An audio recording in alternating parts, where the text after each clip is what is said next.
Good morning বন্ধুরা, সবাই কেমন আছো? অনেক দিন ফুল ভিডিও করা হয় না, টাইম পাইনি, বাড়িতে লোকজন এসেছিলো। আজকে তোমাকে ফুল ভিডিও রান্না দেখাবো। আজকে দেশি মুরগি কষা দেখাবো। দেশি মুরগি কেটে ধুয়ে রাখা আছে, ডিম হয়েছে, তার জন্য আমার কী কী লাগছে বলছি তোমাদের।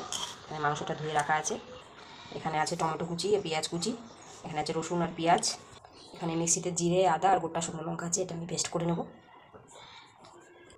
এখানে জিরে, শুকনো লঙ্কা, আদা এখানে পেস্ট করে নিয়েছি।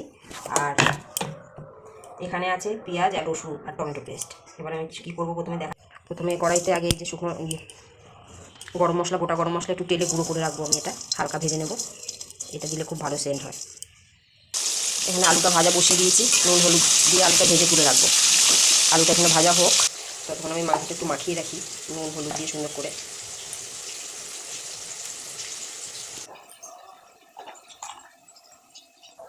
নুন হলুদ দিয়েছি, আর এখানে সেই জিরে, আদা আর শুকনো লঙ্কা পেস্ট, এটা কষাতে হয় না, এটা সুন্দর করে আগে মাখিয়ে রাখবো হাত দিয়ে এইভাবে। আর একটু কাঁচা তেলও দেবো, দিয়ে এটা এইভাবে মেখে রেখে দেবো।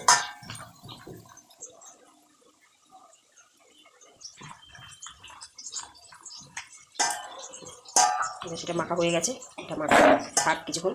আলুটাও ভাজা হয়ে গেছে, তুলে নিই। আলুটাও ভাজা হয়ে গেছে, দেখো লাল লাল করে। আলুটাকে তুলে রাখি আমি। এই কড়াইতেই জিরে আর তেজপাতা ফোড়ন দিয়ে দিলাম। জিরেটা লাল লাল হয়ে গেছে, এবার এর মধ্যে আমি টমেটো আর পেঁয়াজ কুচি দিয়ে দেবো। পেঁয়াজটা একটু হালকা লাল লাল করে ভেজে নেবো, পেঁয়াজ আর টমেটো। তারপরে রসুন আর পেঁয়াজের যে পেস্টটা করে রেখেছিলাম ওটা দিয়ে দেবো।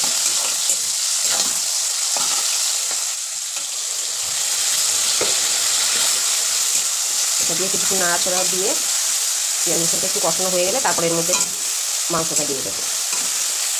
দেখো কষানো হয়ে গেছে, কি সুন্দর এই তেল ছেড়ে দিয়েছে। এবার এর মধ্যে মাংসটা আমি দিয়ে দেবো আসলে।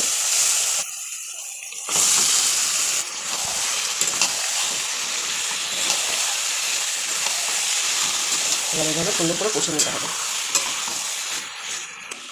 মাংস কিন্তু দেখো কষানো হয়ে গেছে, পুরো তেল বেরিয়ে গেছে।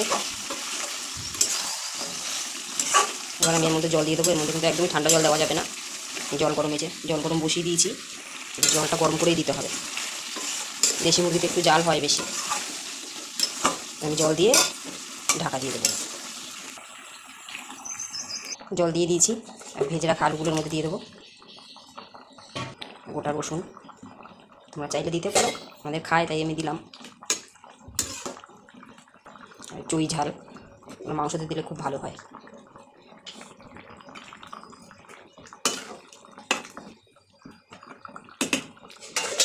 এবার আমি ঢাকা দিয়ে এটা সিদ্ধ করে নেব। হয়ে গেছে আমার মাংস। জল যা দিয়েছিলাম দেখতেই পাচ্ছ তোমরা, সব জল শুকিয়ে গেছে, মাংসও সিদ্ধ হয়ে গেছে। এটা কিন্তু খুব বেশি জাল দিয়ে মাংসটা জল দিয়ে সিদ্ধ করবে না, মিডিয়াম আঁচে দিয়ে রাখবে, তাহলে ভালো সিদ্ধ হবে। হয়ে গেছে, আমি এবার গরম মশলাটা করে রেখেছিলাম ওটা দিয়ে নামিয়ে নেব।